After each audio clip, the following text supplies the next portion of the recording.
Salut tout le monde, ici Fondanis Talk. Aujourd'hui on va parler de Star Wars Rogue One et puis de Star Wars un peu plus en général avec Dimitri. Fondianiste, j'ai quelque chose à t'annoncer. Ouais, Je suis le neveu du cousin, du frère, du père de ton premier copain de chambrée. tout de suite l'intro.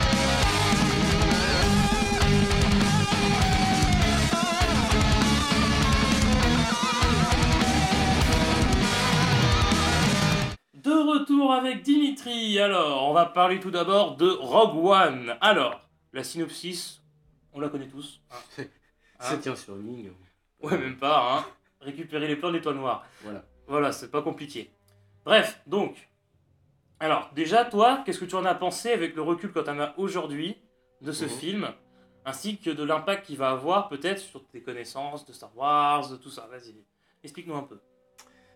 J'ai eu l'impression de voir un vrai film Star Wars pour la première fois depuis ma naissance en fait, puisque la première trilogie elle est sortie bien avant ma naissance. Donc j'ai eu l'impression de voir un vrai Star Wars de la première trilogie qui sortait là, à mon âge, 23 ans. Ouais, voilà. Et assez original pour le coup. Mm. Alors, par contre, bon, on va spoiler. Hein, ça, On va spoiler parce que le ça film fait est sorti longtemps, depuis un petit moment. Si vous ne l'avez pas vu encore, Bah, soit, voilà, voilà. quittez la vidéo si vous voulez pas savoir, et puis Voilà. bah tant pis. Bref. Donc, déjà, ce que j'ai trouvé original, c'est au niveau des scènes de bataille. Enfin, la scène de bataille. La scène de bataille. C'est une île exotique. Ouais, ça C'est- c'est bien ça. C'était génial. C'est bien. Ça, Super ça idée. apporte un peu de nouveauté parce que c'est vrai qu'on en reparlera peut-être après, mais dans l'épisode 7, on voit des planètes que bon, On connaît quoi presque. on connaît un Voilà, peu, c'était quoi. pas. De ce point de vue, c'était pas très innovant. Là, Ouais, là, là on c'était a pas. eu des planètes avec des environnements qu'on n'avait pas encore vus dans Star Wars. Voilà. Alors, on va peut-être parler du réalisateur, Mhm. Gareth Edwards. Ouais. Alors, il avait. Ce qui est bien avec les nouveaux Star Wars, c'est qu'ils vont lancer principalement quand même des mecs assez nouveaux. Ouais. Parce que dans le 8, c'est pareil, ça va être quelqu'un d'assez nouveau qui a fait 2-3 trucs avant. Mhm. Alors, il faut dire un truc, c'est que c'est un spécialiste du gigantisme. Et ça c'est, je crois que ça s'est un peu vu, Ouais. parce qu'on en a pris. Mais Ouais. enfin, moi, plein les mirettes. Déjà, gros point positif. Qui, bah, de toute façon, je pense que ça va être pareil pour tous les Star Wars, du 7 Mhm. au suivant. Magnifique. Je veux dire, Ah, ça c'est impeccable. hein. ça c'est, je veux dire. En même temps, c'est Disney, ils vont pas. Ouais, c'est leur gros point fort, c'est... À chaque fois, moi déjà du 7, j'étais ressorti, j'étais là. Bon, première chose, c'était trop beau. Et pareil, je suis sorti, c'était trop beau. Ah, mais putain, moi c'est pareil. Quand je suis sorti de la salle de cinéma, j'avais qu'une seule envie, c'était de le revoir là direct. Ah ouais, voilà, c'est ça qui est fort avec les nouveaux Star Wars. C'est que c'est des films qui te donnent envie de retourner au cinéma directement parce que c'est beau. Et ça, déjà, je veux dire, quand ton film est impeccable d'un point de vue des graphismes, d'un point de vue de la direction artistique, Mhm. bah déjà, t'as fait quand même une bonne part du boulot. Ouais. Et puis, alors, le gros côté négatif du film, entre guillemets, bah, c'est qu'on savait l'histoire. Parce que ceux qui ont vu l'épisode 4, malheureusement... C'est ce que je me suis dit avant d'aller voir le film. Je me suis dit, bon, certes, on connaît déjà l'histoire, on sait qu'ils vont récupérer les plans, parce que bon, voilà. On sait qu'ils vont mourir aussi. Voilà. Et puis d'un autre côté, je me suis dit aussi, mais au final, qu'est-ce qu'on s'en fout de savoir comment ils vont récupérer les plans. C'est ça, en fait. Voilà. C'est ce que je me suis dit sur le coup. Mais après, eh ben, on se retrouve devant un film plutôt épique. Ouais. Alors, le problème, c'est que ça gâche la première heure, je pense, en fait, de savoir ça. Parce que la première heure, on va pas sentir, c'est lent. Parce qu'on veut pas s'attacher au personnage, on sait qu'ils vont mourir. Oui. À la limite, on sait qu'il y en a peut-être un qui va survivre. À la limite. Et Mais sinon, on sait qu'ils vont mourir. Du coup, on se détache du personnage. Et derrière, la première heure, elle sert pas trop à grand chose. Et puis, on connaît pas les noms des personnages. Oui. Bah, non.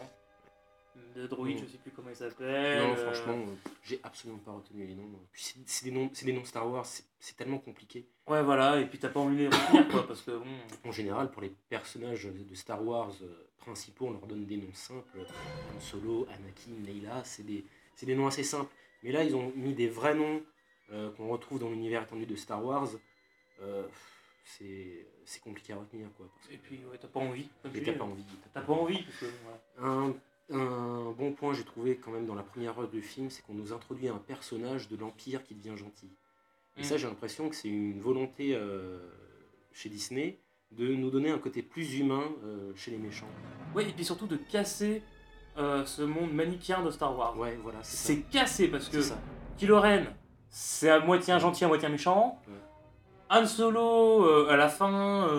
Non, c'est un méchant, puis il devient gentil. Ouais, puis à la fin, il est du côté un peu de son fils, donc Ouais. voilà. Et voilà. Voilà, ils veulent casser ce côté manichéen. Voilà. Ce qui est pas plus mal parce que c'est plutôt ancien ce côté, voilà, un peu manichéen, mais du coup, c'est un peu plus moderne. Mhm.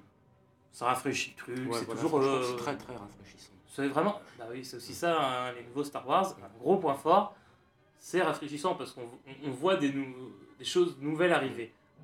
Qui se mélangent peut-être un peu trop avec ce qui s'est passé avant. On en a déjà parlé. Là, dans Rogue One, on voit de nouveau R2D2 et C3PO. Oui. Mais alors, vous attendez pas à un truc comme dans le 7 où ils ont une tirade, on les voit 2 minutes à l'écran. C'est absolument rien, ils apparaissent 2 secondes et c'est tout. Ah ouais, et Du pur fanservice. Tout comme on voit dans la cité de. Comment elle s'appelle déjà, de Jeddah. Oui. Le mec qui se fait couper son bras à la cantine là. Oui, par enfin, Ben voilà. Kenobi, Voilà. Voilà, mais vraiment 2 secondes, quoi, juste pour dire. Voilà. Pour nous rappeler. Voilà, exactement. Alors après, ça reste un excellent film. Mm. Il faut aller le voir. C'est génial. Mm. Il y a quand même un point négatif, et ça on l'a parlé avant. Je pense que tu vois de quoi je parle. Oui. Petit général, je te laisse en parler. Ah c'est oui. toi qui en parles le mieux, je pense. Oui, parce que j'ai toujours été un très très grand fan de Peter Cushing. C'est mon père qui m'avait transmis un peu ce goût. C'est un acteur absolument brillant qui a joué dans Dracula, qui a joué dans Dr Frankenstein, qui a fait Sherlock Holmes. Il a même joué Dr Who dans un film adapté de la série. C'était un acteur vraiment formidable et que je respecte énormément. C'est un homme qui est mort 1 an après ma naissance et il a joué le grand Moff Tarkin dans l'épisode 4. Le problème, c'est que le grand Moff Tarkin, ils avaient besoin de le remettre dans Rogue One. Comme il était mort, moi je m'attendais plutôt à ce qu'ils prennent un acteur qui lui aurait ressemblé. Sauf que là, non, pas du tout. Ils ont repris la tête du personnage, ils l'ont modélisé en 3D et ils l'ont intégré dans le film. Ça pose 2 gros problèmes. D'un point de vue technique, c'est plutôt bien fait, mais... Ah, c'est moche quand même.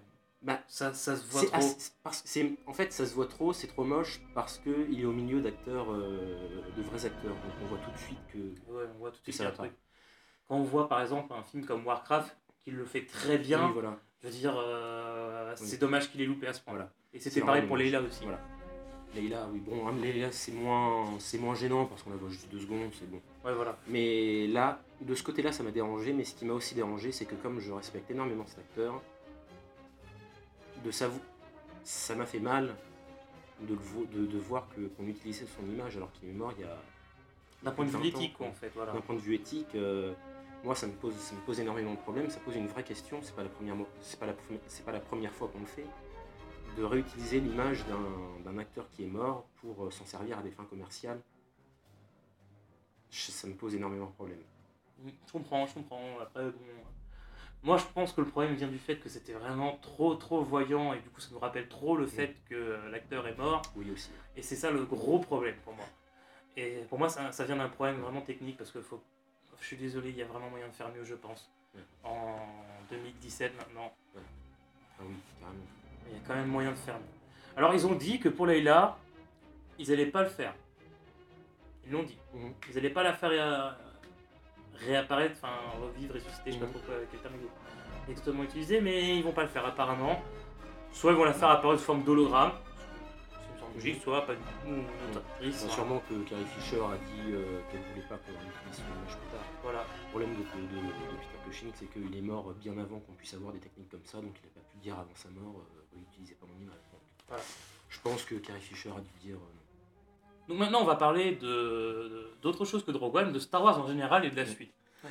Parce qu'il faut en parler, et puis bon, on en a déjà un peu évoqué quelques parties dans la première partie de cet épisode, et puis déjà dans cet épisode même, entre guillemets, juste avant. Alors, donc déjà, première chose, ils vont prendre des réalisateurs, pas des grands réalisateurs, ils vont pas te sortir un gars ils vont pas sortir un James Cameron. Oui, non. Sauf pour un épisode spécial éventuellement. Mais c'est pas l'idée pour la suite, ça serait plutôt de prendre des réalisateurs qui ont déjà, je veux dire, fait 2-3 trucs. Mais Voilà, sans trop être connus. Ils vont les lancer. Alors, c'est un peu risqué parce que pour se lancer dans du Star Wars, il faut le faire. c'est pas faux. Il faut avoir. Parce que là, Gareth Edwards, il a bien réussi. Il a même très bien réussi. Mais faut avoir le talent, quoi. Faut pas avoir peur. Faut pas avoir peur parce que Star Wars, c'est mythique et puis il y a beaucoup de fans. C'est compliqué. Il faut savoir satisfaire tout le monde, quoi. Et... Puis je veux dire, autant Star Trek est dans le même genre, il y a moins de fans maintenant. Il y a moins de fans jeunes, donc... Il y a moins de fans en France, hein, parce que aux États-Unis, oui, c'est encore... mais je veux dire, hype, hein. Globalement, dans le monde, il y en a moins, beaucoup moins, et c'est plus vieux. Mais j'ai envie de dire... Mais là, maintenant, c'est plus jeune. Les fans de Star Trek, parce que je suis un fan de Star Trek... Voilà, c'est pour ça que j'en parle. sont beaucoup plus ouverts d'esprit du fait qu'il y a eu beaucoup de films Star Trek, il y a eu beaucoup de séries différentes, donc avec beaucoup d'acteurs différents, qui se passaient à des époques différentes. Donc les fans de Star Trek sont beaucoup plus ouverts d'esprit, donc il n'y avait pas de problème pour faire un reboot. Voilà, alors que là... Surtout que le reboot, on nous explique bien, parce que ça se passe dans un... Oui. Voilà, il y a une couille dans le temps qui fait que... voilà, une réalité différente qui se forme, et du coup, voilà. ça va très bien, ça passe. Et puis de toute façon, voilà, tu t'en fiches. Voilà. Mais les fans de Star Wars, c'est pas les mêmes. C'est pas les mêmes, non. C'est pas la même communauté, hein. C'est une communauté beaucoup plus jeune. Et puis les fanas, ils sont... C'est-à-dire qu'il faut que ça soit comme ils veulent. Ouais. Alors déjà, j'aimerais te parler d'une petite anecdote qu'on va raconter sur le set. Oui. J'ai cru que tu allais dire sur le sexe, mais oui, vas-y. non, on n'est pas encore là. Sur le bras de C3PO, le bras rouge. Oui. Il faut informer le monde. Il faut informer le monde, le bras de C3PO rouge. Nous avons la réponse. Alors, ça serait, en fait, apparemment, parce que de ce que nous avons lu, donc ça doit être vrai. En fait, C3PO avait une mission avec d'autres droïdes rebelles. Voilà. C'était de capturer et d'escorter un droïde de l'Empire. Un protocole de l'Empire, qui possédait des informations. Voilà. Et en fait, ce qui se passe, c'est que ça va partir forcément en live. Et qu'est-ce qui va se passer? Ils vont tous mourir, en gros. Mais ils vont tous s'entraider, en fait. En fait, ils meurent en s'entraidant. C3PO perd son bras à un moment. Voilà. Après, voilà, exactement. Et puis ensuite, ce qui se passe, c'est simple, c'est que devant cette marque d'entraide, de liberté, le droïde de l'Empire va décider de donner ses informations à C3PO et va décider d'affronter une pluie d'acide qui était tombée pour récupérer la balise. Voilà, une balise de détresse. Voilà, une balise de détresse pour que Poe puisse aller chercher avec BB-8, c'est ça? Avec ses BB-8. C3PO, c'est ce qui va se passer, c'est pour ça qu'il a le bras rouge. Voilà. Au moment et ça serait donc la suite directe en fait. Voilà, donc en fait il récupère le bras rouge qui est la seule partie du corps restante du droïde impérial quand il meurt. Il le récupère en hommage. Voilà, en hommage, voilà, c'est ça. C'était important, je pense. Ah oui, non mais moi je trouve que c'était une très jolie histoire. On peut la trouver en comics d'ailleurs, je sais plus du tout le nom du comics, mais moi ça m'intéresserait de le prendre. Ouais, moi aussi. Alors, il va falloir aussi parler d'une chose, c'est pour Star Wars 8, parce que je sais que Star Wars 7 a beaucoup été critiqué, parce que c'était soi-disant un remake. Déjà, oui, c'est la même structure, ok, mais c'est pas un remake, faut se calmer. Je veux dire, Star Wars, on parle quand même de Dark Vador, qui est un méchant en fin de vie. Là, il n'y a pas de méchant dans le nouveau Star Wars. Star Wars 7, il n'y a pas de méchant, Kylo Ren, c'est pas un méchant. Enfin bref, on en a déjà parlé. Mais faut bien voir la chose. Regardez dans le détail, on voit bien que la suite va pas être la même normalement. Il faut parler de Rey. Oui. Que va devenir Rey? Qui est Rey? Parce qu'il y a beaucoup de théories. Moi, ma préférée, ça serait que Rey soit une enfant de parfaits inconnus qui l'ont abandonné comme ça. J'ai trouvé cette théorie pas mal parce qu'en fait, ça part vous savez, du nouveau Yoda entre guillemets là. Qui dit à un moment donné à Rey, donc Rey, ça sert à oublier tes parents, tu ne les reverras, enfin ils ne reviendront jamais. Exactement. Alors cette phrase, ça peut vouloir dire, tu vas peut-être les revoir toi si tu y vas, mais ça veut peut-être vouloir dire, de toute façon tu les reverras pas. Et ça, moi j'aimerais que ça soit ça, parce que ça voudrait dire que n'importe qui dans Star Wars peut devenir un Jedi, un héros. Franchement, ça serait la meilleure option. Ça serait la meilleure option. Il y en a d'autres, comme ça serait la fille de Palpatine, hein, comme tu disais. J'aime bien la théorie selon laquelle ça serait la fille de Palpatine. Ouais, ça peut être marrant. Parce que... Comment dire? En fait, dans la trilogie originale, on a un personnage principal qui est fils d'un grand Jedi. Mm-hmm. Et puis, dans la nouvelle trilogie, on aurait une fille, donc l'opposé d'un garçon du coup, qui serait la fille d'un grand méchant. Du grand méchant même. Du grand méchant. Du grand méchant. Et qui, elle, est gentille, alors que le neveu du méchant, le neveu du gentil, pardon, dans la trilogie originale, deviendrait méchant. Non mais du coup ça serait bien parce que ça inverserait le truc, on aurait la gentille qui est la fille d'un grand méchant contre le neveu d'un gentil qui est devenu méchant. Moi, je trouve ça fait un effet miroir un peu. Oui, non mais je vois, mais... J'aimerais bien l'idée après. Ouais, c'est vrai, c'est pas mal. Alors, je suis désolé, j'ai un peu ri parce que bien entendu vous avez noté la référence derrière tout ça, hein, du début de l'émission. Oui. Hein. Voilà, c'était par rapport à cette référence en particulier que j'ai ri là dernièrement. Bon voilà, la vidéo est malheureusement pour vous terminée. Bon, nous on aurait pu encore en parler pendant, je pense, une bonne heure. Voilà. Bon, on va couper, hein, c'est mieux. Ouais. Hein, on va couper, c'est mieux. Alors je vous dis bien entendu au revoir. N'hésitez pas bien entendu à vous abonner, à laisser un petit j'aime, à venir sur nos réseaux sociaux, Facebook, Twitter, comme vous voulez. On vous incite bien entendu à le faire. Et puis, à la semaine prochaine et restez connectés. Et que la force soit avec vous.